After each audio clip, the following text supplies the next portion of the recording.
દહેજની શિવાલિક રસાયણ લિમિટેડ સામે ગ્રામજનોને કામદારોનો ઉગ્ર વિરોધ. પ્રદૂષણ, દુર્ગંધ અને કેમિકલયુક્ત પાણીના નિકાલના આક્ષેપ. તાત્કાલિક કાર્યવાહી નહીં થાય તો આંદોલનની ચીમકી.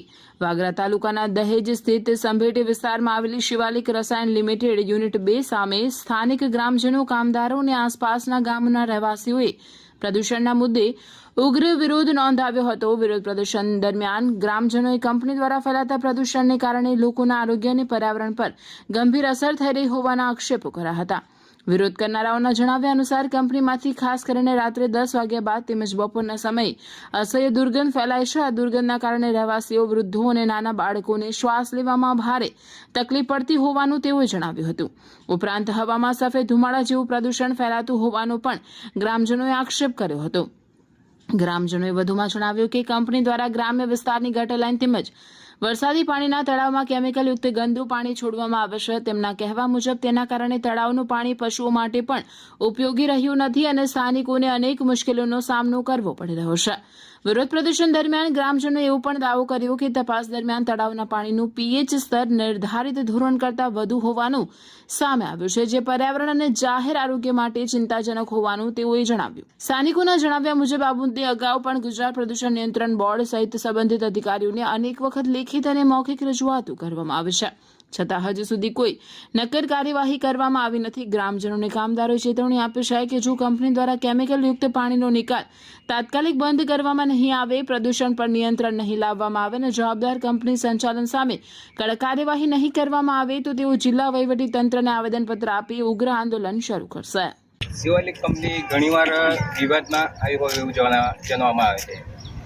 આજરોજ શિવાલિક કંપની જે ડ્રેન લાઇન કરી રાત્રિના સમયે 10 વાગ્યા પછી આ લોકો બ્રોમિનની એટલી વાસ આવે છે કે શ્વાસ લેવામાં તકલીફ પડે છે. નાના બાળકોને પણ તકલીફ પડે છે. અમુક ટાઈમે બપોરે પણ સ્મેલ આવે છે, બહુ સ્મેલ આવે છે, એટલે શ્વાસ લેવામાં એટલી તકલીફ પડે છે. બીજું કે પોલ્યુશન વધારે છે, ખૂબ જ પોલ્યુશન, વ્હાઇટ ધુમારાના જેમ ગામમાં પ્રદૂષણ ફેલાવે છે.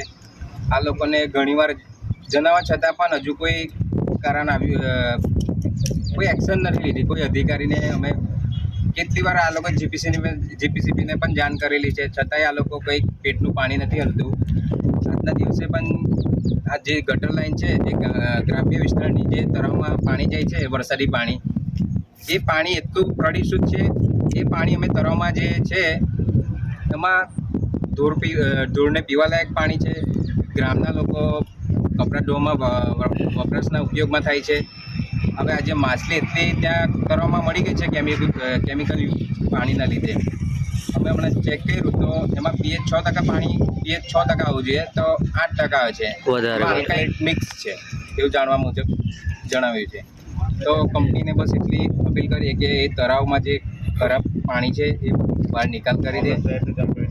બીજું કે જ્યાં ડ્રેન લાઇનમાં પણ પાણી ભરાયેલું છે ગ્રામ્ય વિસ્તારની ગટર લાઇનમાં, એ પણ સાફ કરાવી દે, પાણી સાફ કરાવી દે. બીજું કે બસ મામલતદાર સાહેબને પણ અમે જાણ કરીશું. જો નહીં બની શકે, નહીં કરાવે તો અમે આંદોલન કરીશું, કાં તો આવેદનપત્ર આપીશું. બસ એટલી માંગ છે. જય હિન્દ, જય ભારત. પટિયાલ સંભેટી ગામમાં રહું છું. ત્યાં બધા મારી સાથે જે સંભેટીના ગામના જ છે બધા વતની, અને જ્યાં બાજુમાં અમારી કેમિકલ કંપની આવેલી છે, જે પોલ્યુશન કંપની એકદમ છે. જે કેમિકલ તળાવમાં છોડે છે ગટર લાઇનને, અને પૂરી તળાવની અંદર પૂરી મચ્છી મરી ગઈ છે. બધા પશુઓને પણ નુકસાન કરે એવી પોલ્યુશન થઈ ગયેલું છે. જો અમારે આ તળાવ ખાલી કરાવવું પડશે, અને નહીં તળાવ ખાલી કરે તો એના પર અમે ધરણા પર પણ બેસવા તૈયાર છીએ. અને અમારે તાત્કાલિક આ તળાવ ખાલી કરવું જોઈએ, અને બહુ જ નુકસાન થઈ રહેલું છે આ ગામને. તો આના માટે અમે પહેલાં ઉપરથી નમ્ર વિનંતી કરીએ છીએ કે જ્યાં ગામને નુકસાન ના થાય અને પોલ્યુશન સાફ કરી બતાવે.